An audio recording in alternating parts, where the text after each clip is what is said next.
Hello, I'm Carol Smaldino, and welcome to The Human Climate. My guest today is Mary Gordon.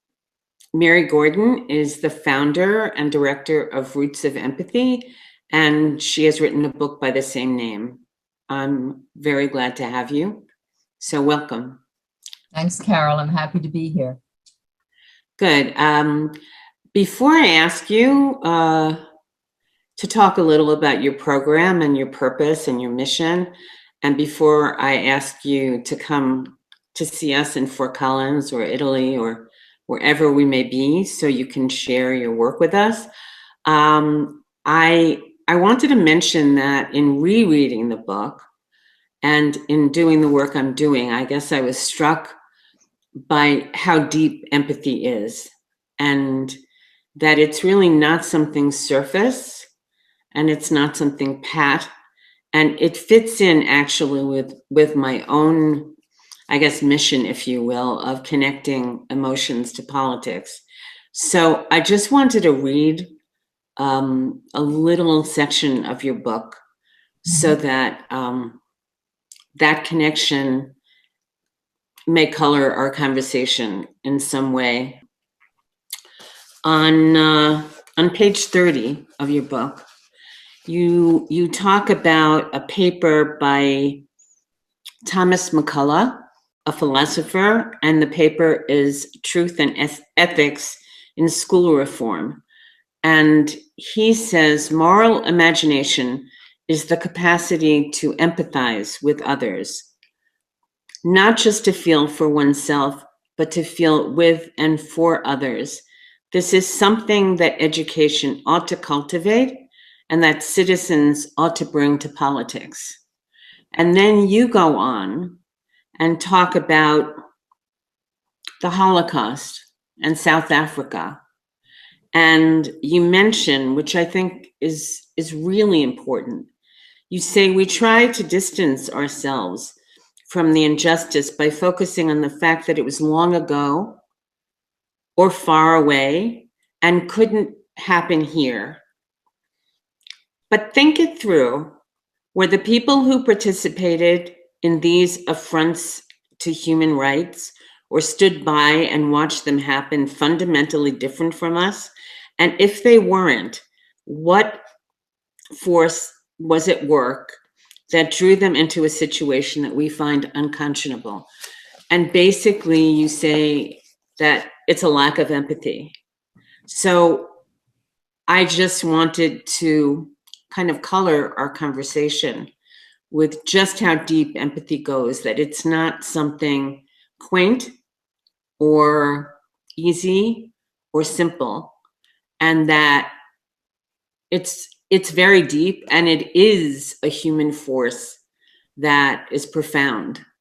So even though you work with children for the most part, at least in your program, this is something that is necessary for all of us, I think. And, you know, my own hope is that for adults as well as children, we start having courses in emotional literacy that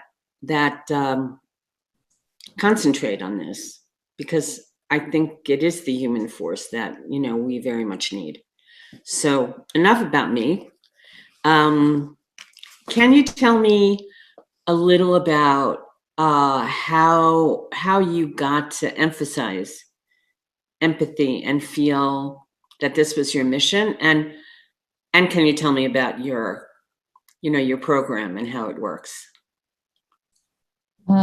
Thanks, Carol. Yes, I guess growing up as a child, I grew up in a multi-generational home, and I think social justice was served up at the dinner table unofficially every night. It's a big family. And I guess empathy was what both of my parents were motored by. My father in his work, making sure that there was legislation to protect the fishermen and the farmers and the poor people. And my mother in practically literally with one of the children in tow, delivering food and coal in those days and clothing very quietly and humbly to homes where there was real need. And my father, we would visit on the Sunday morning the people who were in hospital who didn't have anyone to visit them.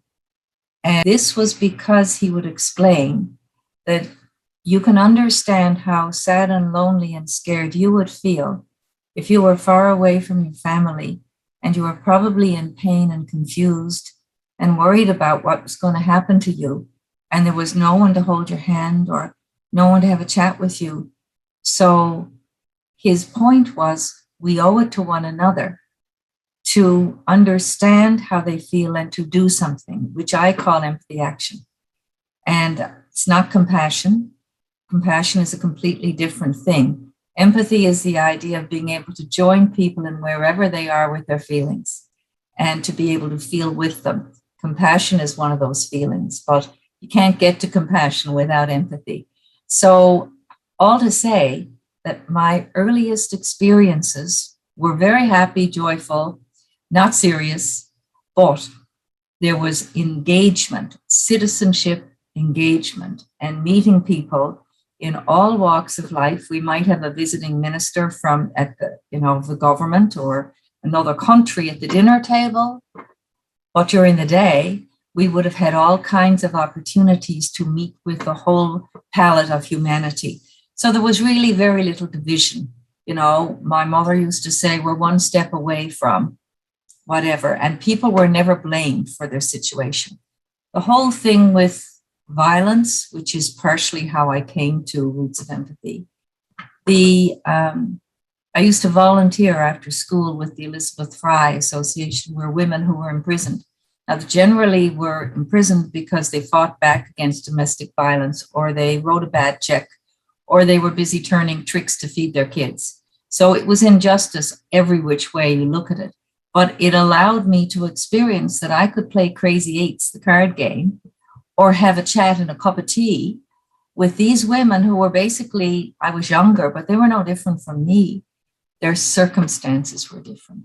So this whole idea of empathy being rolled up in the ball of our shared humanity, and also, as you are so concerned about with politics, injustice is politics.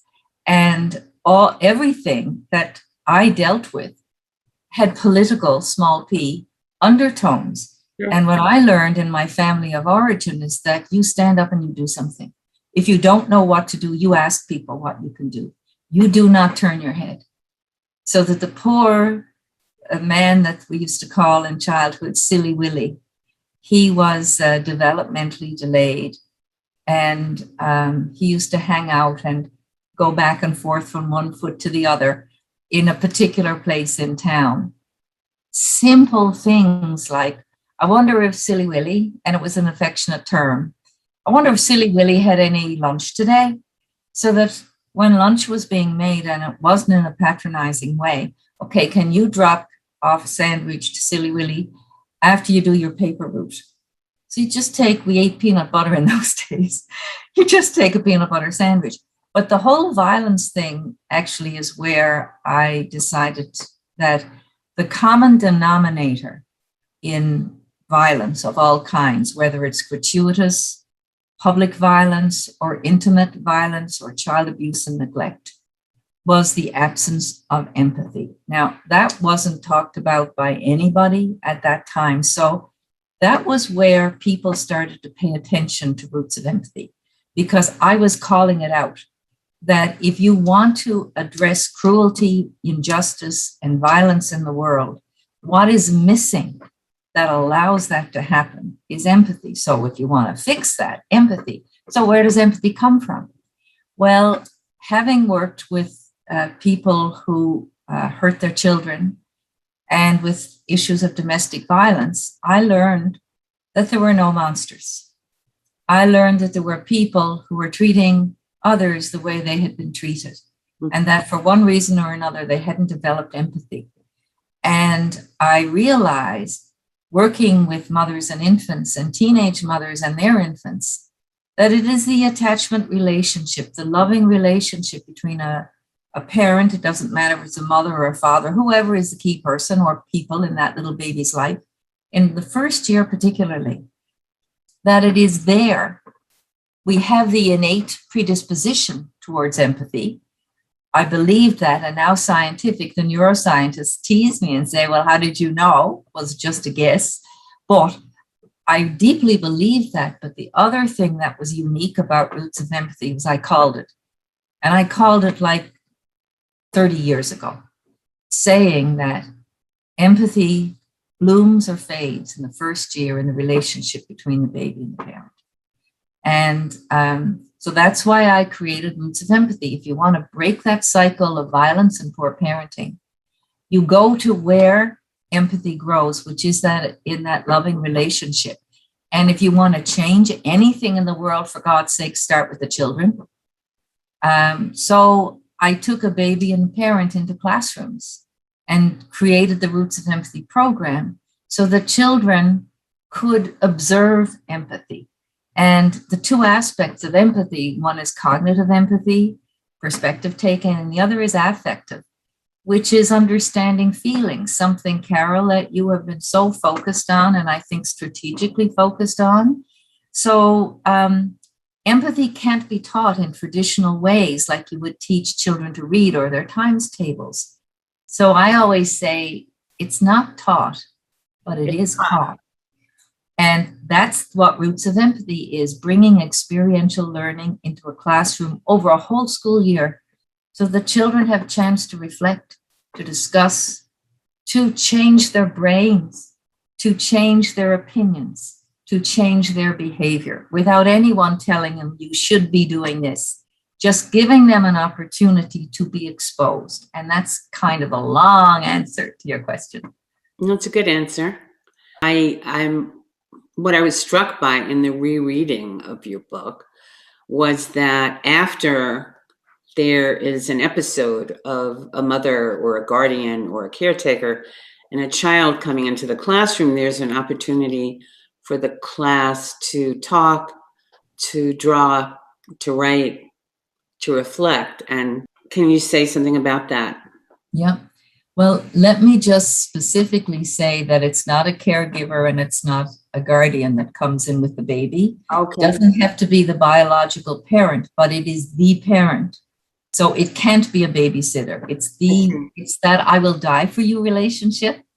And yes, we use a lot of art and storytelling because if you allow children imagination, and if you nurture their imagination and if you nurture their storytelling capacities, you will see in children's art a different, deeper story than with their words, because children, and we work only in elementary school, we don't work in high school. And at that stage in their lives, children don't have the verbal capacity or experience to explain deep things. But through the lens of art, they have the permission to say what they feel, because children don't paint what they see and they don't draw what they see. They more or less paint what they feel, and they often paint their pain. And we can learn a lot from children's use of art, which is a conversation they have with themselves, not with the outside world. They're making sense of their world through their fingertips. And that's a very powerful thing. And in my book, I do use children's art to demonstrate the depth of their understanding and their caring. And, you know, we're trying to break intergenerational cycles of violence and poor parenting. And in the book, there's one picture of a little boy, a 10-year-old boy. He's drawn a parent holding up a baby, and the baby had been in a crib. And the baby was crying. And we teach the children that it's never okay to shake a baby, and that a crying baby is not a bad baby, a baby with a problem. So he's holding this, the picture is the father, presumably, is holding up the baby. And the child has written, "Don't be mean to a baby. because they'll learn to be mean when they grow up. Mm. So children understand that what happens in childhood has a big impact on their lives going ahead. So if we really want to build that more caring, peaceful, and civil society, we need to nurture empathy in children. I have a couple of questions, but first, I've noticed that you've talked about not complimenting children for what they do, and how when children don't feel that competitive urge or inhibition, let's say, they're much freer to participate. And I've just noticed, in my own culture and my own culture as a grandmother, how almost, let's say, instinctive it is to go, good job, just it's all over the place. So could you say something about that? Sure. Well, I guess I come very strongly from a position of valuing intrinsic motivation and intrinsic pride. Yeah. And the school systems where we have our children's program, they're all based on competition and being the first and the fastest and the best. And it's devastating to many children that they come from a home, in most cases, where they're valued for who they are, not their performance. And you come to school and suddenly it's all about, do you know your alphabet? Can you read? Can you spell? All of these things are comparative and competitive. And we want the kind of world that is collaborative, where people feel capable. And you can't feel that in school where all the time you're being compared to others. Now, I'm not saying that competition in the big wild world is a bad thing. I am saying a certain amount of competition is fine.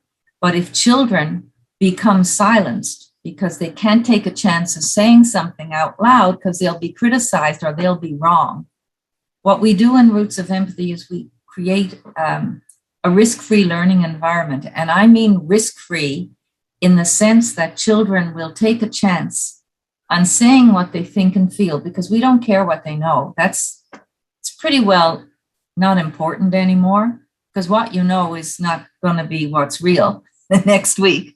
It's the importance of being able to think and being able to feel.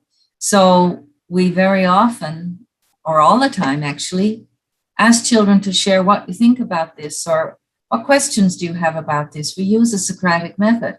So the children feel emboldened to say what they think and feel and to ask their big questions. Children have the best questions in the universe. And they do that because they know no one's going to laugh at them. No child will laugh at them and no one will criticize them. Our approach is a bit like Shrink would say. What? Thank you.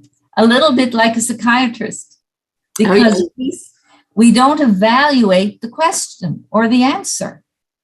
We thank the child or we repeat it because we're honoring what they're thinking or we're honoring what we're feeling. And we want the other children to respond. We don't want to be the authoritative adult who says, oh, your picture is wonderful, or your comment is so intelligent, or that's such a brilliant answer, or take ownership. We want to step back. We don't want to be the loudest voice or the tallest person in the room. It's why we sit around a blanket, seeing one another on an equal footing, not in a desk. And so this idea of intrinsic motivation is core to the Roots of Empathy program. And it's interesting because the classroom teachers who observe this program and take part, they're not the instructors. We take someone in from the community and train them. Very often they do have professional backgrounds, but it could be, someone down the street who heard about this and would really like to contribute. There's a big training. I mean, it doesn't happen overnight, and mentoring, etc. But it can't be the classroom teacher, because the poor classroom teacher, no matter how well intended, has real authority over those children. So they can't open up their minds and hearts as they might like to for fear of being evaluated. So teachers tell us that, because we share with the teachers why we're doing what we're doing, obviously, because they're hugely important to the children. what the teachers say is that they can't get over it, how their most vulnerable children become the most engaged, and how their silent children find their voice. It's not because we can say, come on, Susie, you can do it. You can tell us. We sit back and we wait, and we allow silences between our questions. And we never insult the children by asking a question to which we know the answer. We never say how many or what color. I mean, a horse can count. We just say, what do you think? When was the time? Can you tell us about so-and-so? So they're very much open-ended questions. And the thing is, the children get courage from one another and they realize we're not alone.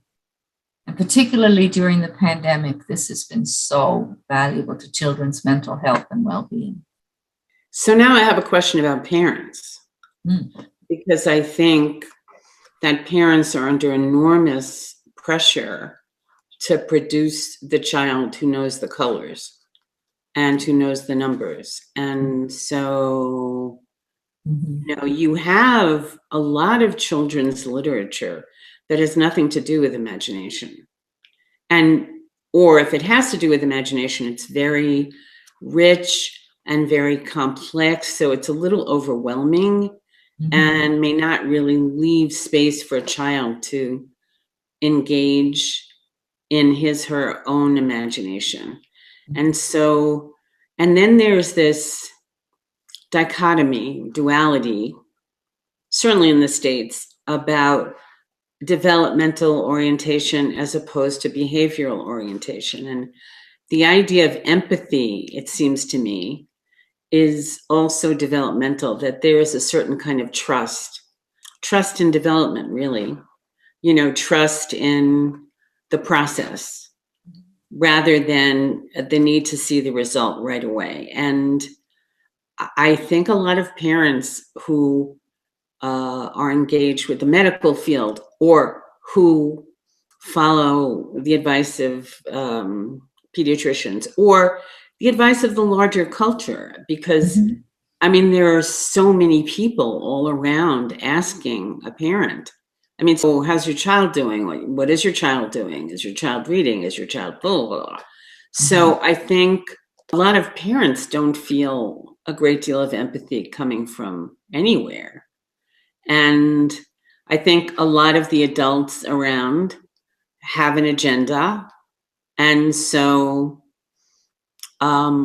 there's just really too much pressure on parents. And I don't think it's changed that much for the better.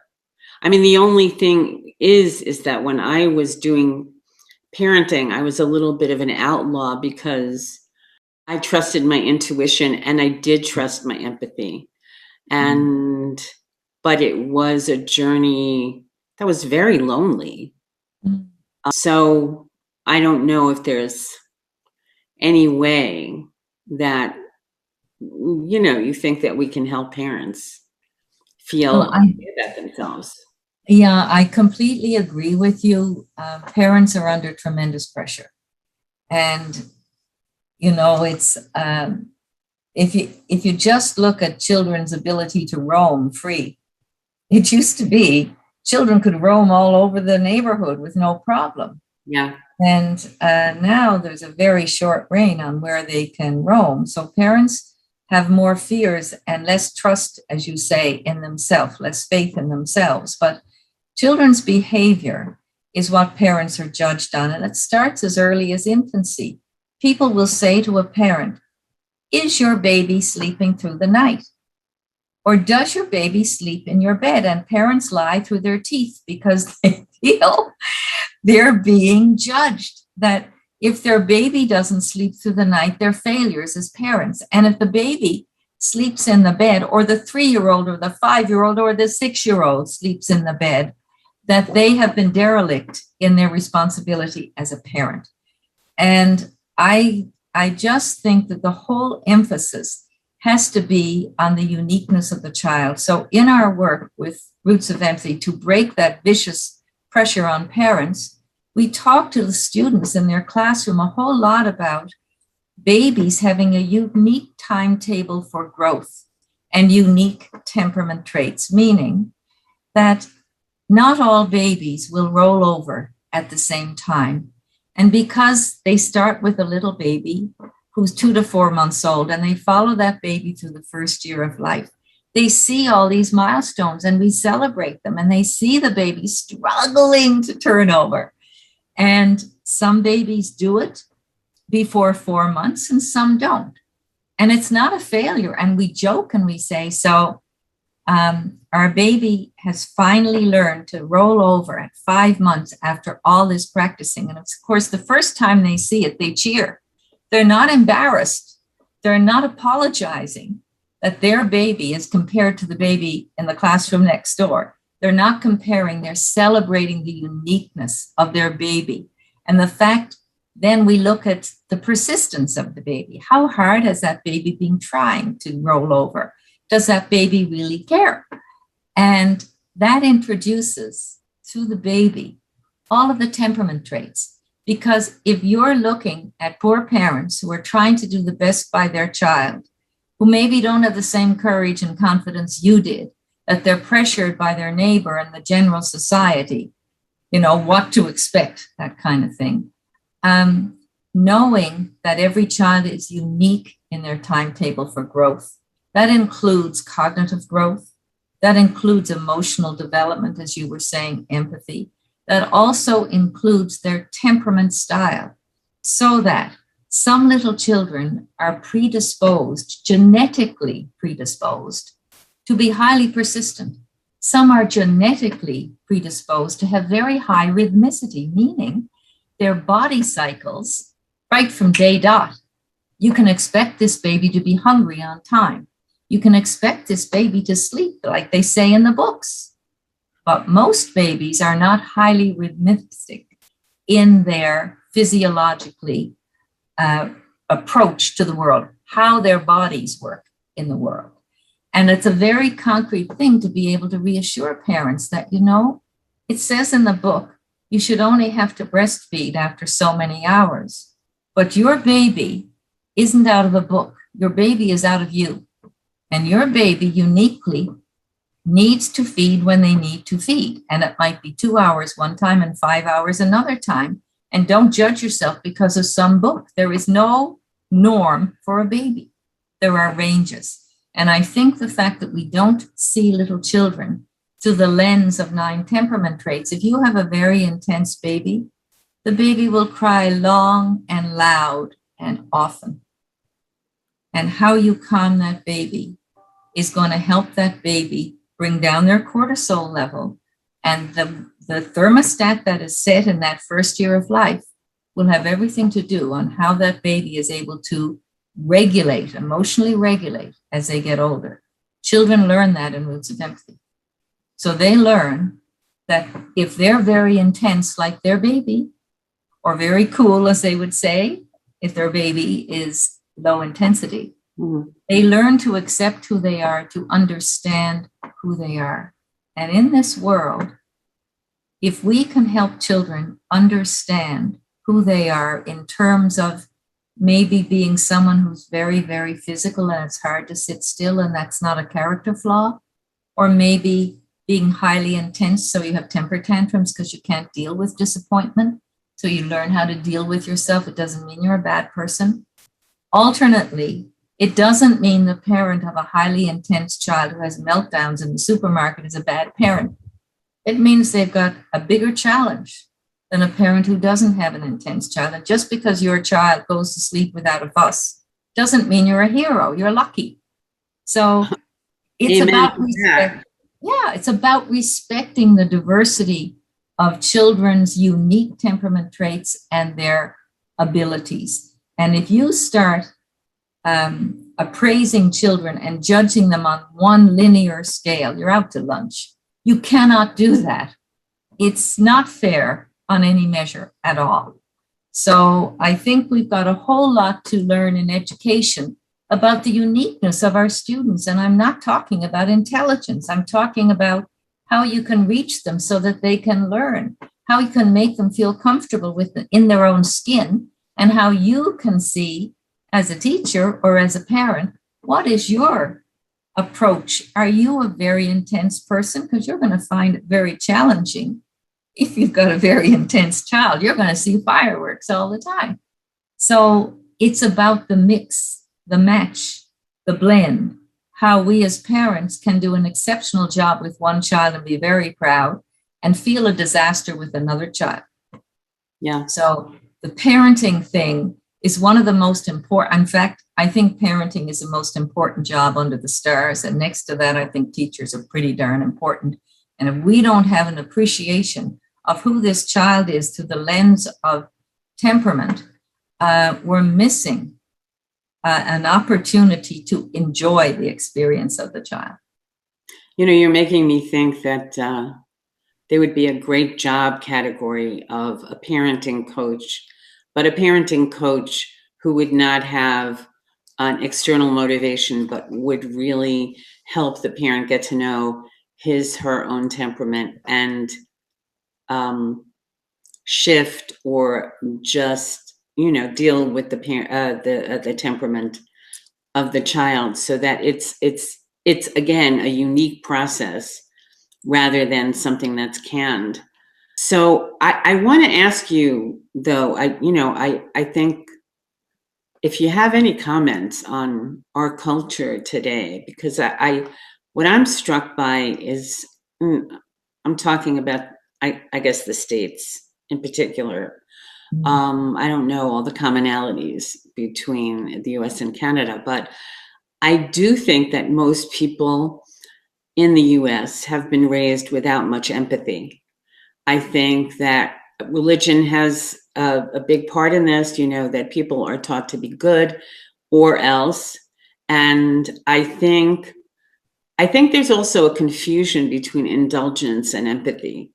There are many people who are indulgent or self-indulgent, but they could be feeling empty inside. And so when they don't empathize with themselves, when we don't empathize with ourselves, it's hard to empathize with others. So we have so much of the other, the stranger, the terrorists who are them, not us. And I think that most people, or many people, think of empathy as weakness. And on the other hand, I guess I'm asking you a lot. On the other hand, there are people who think of empathy as wonderful, but to me, some of the time that feels very pat. Sometimes even with children, people give children, I don't know how you feel about this one, are you in a green mood? Are you in a blue mood? Are you in a yellow mood?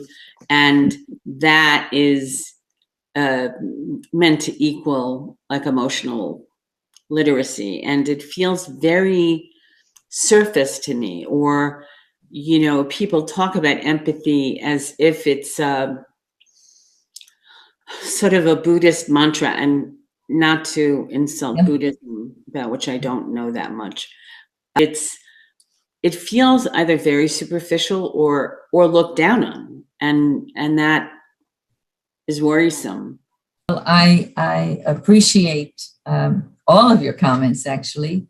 And, in terms of Buddhism, I also don't know much about Buddhism, but the Dalai Lama loves roots of empathy. That's wonderful. Yeah, like the Dalai Lama understands roots of empathy. We've had dialogues about this. We disagree about the connection between compassion and empathy. He sees it as the one. But in terms of religion, I think all religions basically have the golden rule.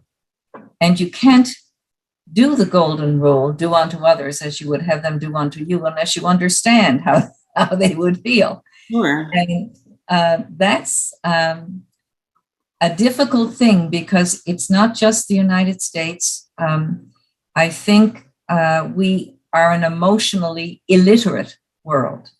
And the work of Roots of Empathy is primarily to shore up the emotional literacy side of children's experience in the world, because the cognitive side of empathy, perspective taking, is well taken care of in school.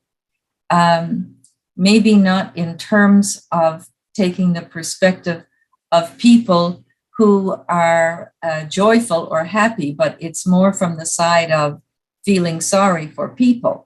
But the spectrum of the human experience requires us to understand the palette and the blue day and the pink day and the green day. I mean, it's ridiculous. You need to go deeper than that. You need children to know what it feels like to put words into the emotion of being worried, to be able to understand, that, I mean, we do it very practically with the baby. If the mother leaves the floor, the green blanket on the floor, and goes over to get the diaper bag, we ask the children, why is the baby looking at the mommy? What does the baby's expression tell you? How do you think the baby is feeling? And the children will tell you. They're brilliant at this. The baby is worried. Is she coming back? The baby is wondering, why did she go? Is she going to leave me? And this could be a 6-month-old baby just learning to sit up on their own. So this whole idea of, first of all, knowing yourself, understanding how you feel, so that, when we look at emotional literacy, the affective side of empathy, we're looking at not only understanding your emotions, being able to, having a vocabulary for your emotions, but also being able to read them in other people and to be conversant. And that last stage of being conversant with your feelings, and your point about empathy being a soft or an effeminate or not a strong thing, that's where our societies are in big trouble. And I think especially in the US, it was put down as being weak, and because weak, sexism, right? Effeminate. So I think it is changing. In the last US election, there was huge reference to empathy, not just Obama, but also your current president, huge reference to empathy. And actually Forbes last year said it was one of the words of the year.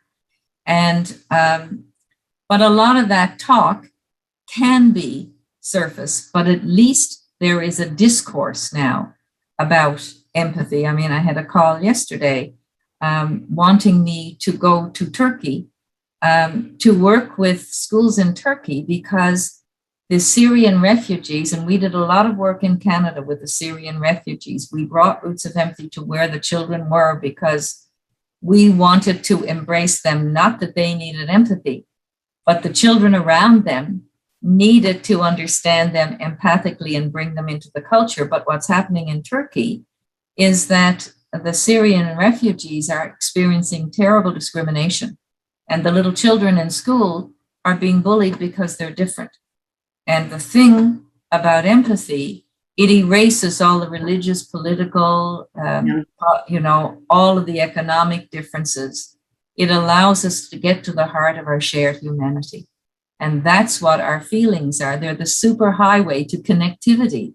The Martin Buber, I and thou. How do we reach one another? How will the Glasgow COP26 talks ever make any difference if we don't have empathy? Right. You need to have empathy for the people on the other side of the mountain who are going to be underwater. You need to have empathy for the children who are not yet born. I mean, I was fascinated to see one of the members hold up a picture of his grandchild and say, we have to do something for my grandchild. And that is exactly right. But without empathy, we don't have the common shared capacity to care together. And I think, yes, if you look at what are the main drivers or values in a society, and the society of the United States much better than I do. Yes, we have Roots of Empathy programs in 6 states. And they're very, very appreciative of having it, but I don't have the depth of living your life in the United States. But I can tell you that many people say to us, the violence is a result of many policies. And I think, how do we get the behavior we have? Well, it's many, many different things. And I always go back to, what is the approach to raising children? Is it authoritarian? If you have authoritarian parenting where it's my way or the highway, and the children don't have opportunities to explain or to have necessarily warm nurturing, as opposed to authoritative parenting, whereas I'm the boss, these are the rules, but I'm open to hearing about you and let's work together on whatever it is, which is apparently how you parented from the sound of you. And then the other one being parents who are more what they call them, what the free range parenting, the permissive parenting, and what are the outcomes of that. Then you look at your country's policies. What kind of way do we support parents? Do we believe that the first year of life, which is without question and according to the neuroscientists, the most important year of life, more brain development, everything says the baby needs the parent. And what happens? There's no policy to allow parents to stay home with support for a year. Look at Scandinavia, look at Canada. Yeah. I mean, Scandinavia is way ahead of Canada. If you support with policies, if you support with programs, if you support with looking at your values to see why do you have school shootings? Well, number one, look at your gun laws. But number two, how many people feel alienated and excluded from society? What we have to do is learn to connect with one another, not to allow for the exclusion of anybody. It should be my responsibility, whether I'm 5 or 50, to know that if someone's feeling left out, I can do something to bring them in. Yeah, I was thinking when you were talking about the authoritarian approach, there was a paper that I think you would find interesting if you haven't already read it, by Eric Erickson, on the difference between morality and ethics. And are you familiar with it? Mm-hmm. Yeah, so, he talks about morality as involving being punitive and involving fear and punishment, whereas an ethical approach has to do with mutuality, and then really has to do with the golden rule, because the golden rule becomes appreciated because of the relationship. And I think of I talk about taking the power out of power and helping parents go from power struggles into relationship, because that's a very big difference. And I did want to ask you, though, if you could clarify, it's hard to have compassion without empathy. Well, sure. My take on empathy is that it is the capacity to feel with the other person, not just to understand how they feel, but to feel with them. And that it's like an umbrella. It's all the feelings of the other person. Whereas compassion is connecting with suffering. I see. And if you don't have the capacity to connect with others' feelings, you can never be compassionate. So it's just a subtlety. And, people think that we need a more compassionate world. Sure, we do. But if we don't have a more empathic world, we won't have legislative changes. We will not have real, deep, solid, tidal waves of change in society. And I think this, the urgency of the climate situation, and all of the issues that it has unveiled of injustice and inequality, it's a brilliant moment in time to be alive, because everyone on this planet has the capacity to be able to think about some of these issues in their own sandbox. And I just think the children are amazing in their capacity to think and listen generously, to be deep listeners, to be empathic listeners, and to have the moral courage, and I use the word moral,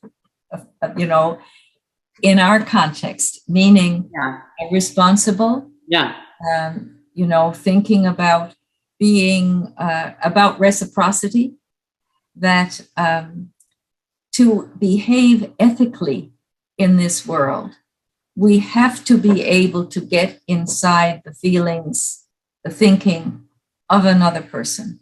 And I think empathy is going to play a very large role in the world. It doesn't have to be Roots of Empathy. I mean, we have the program Roots of Empathy that people are very familiar with, but we have an empathy movement that we don't own. We don't want to own it. We want to share it.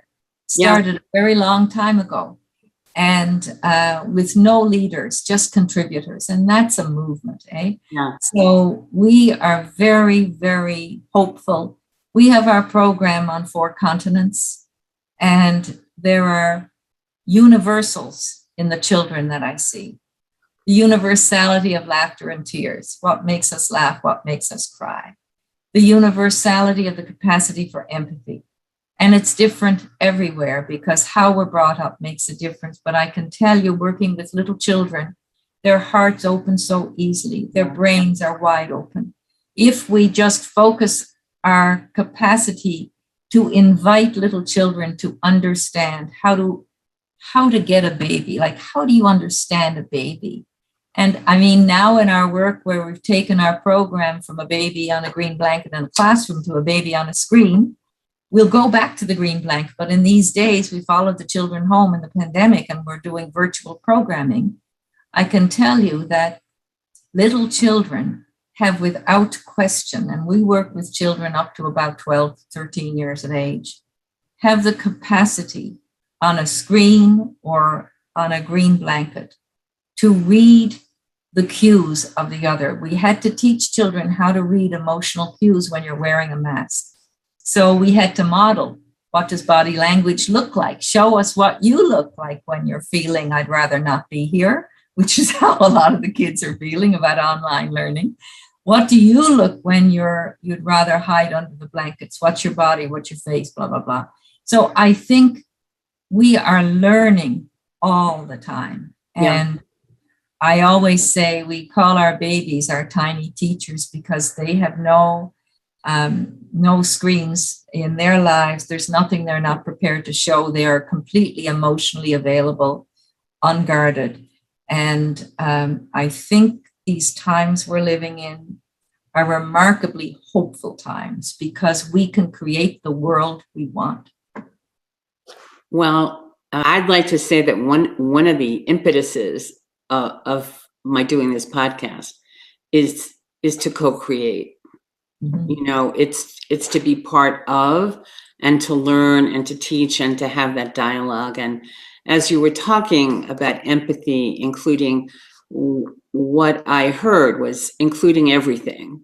I was thinking of Alice Miller's quote in The Drama of the Gifted Child, where she says the opposite of depression is not happiness, it's vitality. And that is the capacity to feel everything. And that to me is kind of a beautiful quote. And so, you know, I don't know exactly why, but I devoted my own book, The Human Climate. I just wrote the dedication to empathy. So I guess consciously, unconsciously, I was on that wavelength. And so my last question for you is, do you travel? And do you have people who travel? And will you come to Colorado? And I don't have the authority to really say that, but, you know, I think all of us need you and what you do. And you seem to want to share. So and the last time I think you and I spoke, you said that you or some of your people will come to wherever you're invited. Is that still the case? We really try. Through the pandemic, we obviously haven't been traveling. I haven't traveled now since, March, I guess, was when we shut down initially. And neither have any of our people, but I have done online presentations, conferences, meetings, etc. And we will get back to traveling. I'll tell you, it will be somewhat tempered by the deleterious impact of flying on the climate. But we absolutely will still be traveling in some way. I think I will curtail. I used to travel 65% of the time, and I felt an obligation to go where groups of people were meeting. It was mainly conferences or government wanted to have a discussion. where you thought that being at the table or at the microphone, you would be able to encourage people to do what they just need a little bit of cheerleading to do, or to think things differently. I like to do a lot of policy work and to do it quietly. But generally speaking, it works best when you're together and you can have a cup of coffee in between and connect. And I mean, that's the big word, is connect to one another. If you want to change and co-create, the better you are able to come together as people, the more powerful and the faster you will be able to move the policy change or whatever the change is. So yes, I will travel, but in a more tempered, intentional way. Okay. Well, Mary, I can't thank you enough for being here with me and connecting. I feel very connected to your work, and I'm very aware that we all work, if we're working toward the same cause and end, all of our contributions can count, and we need all of them. So thank you for joining me.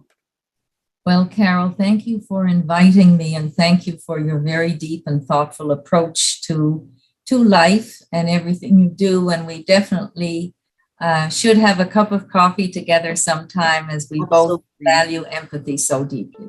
Absolutely. Maybe we can drive. Not to Colorado. Oh, well, we'll see. Okay. Okay, great to be with you, Carol. Thanks.